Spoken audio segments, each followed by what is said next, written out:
So over here, you can see that there are multiple panels that I have right here. And let's say what you want to do is you want to extract out certain panels right here. So if I were to go around and shift select and select two of these panels, you can see that both of them are selected. And now I can go to file right here and go to project management. And over here, you can see extract is an option. So it says the project must be saved before extracting. So I'm just going to go around and say yes. And now this is what I have, as you can see. So over here, you can extract out the selected scenes right here, as you can see, and then export it out right here.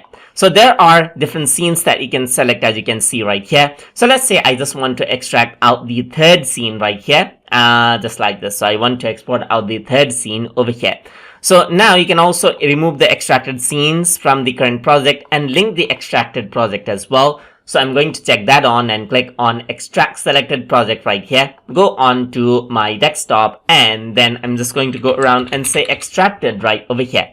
Once I go around over here and type in a name and save this, now you can see that this is what you have. So the scene has been extracted. So if I were to press OK, you can see that the scene is gone, but it is still linked out. So if I were to go around onto Windows, onto project management, you can see I can still see the status of these scenes right here.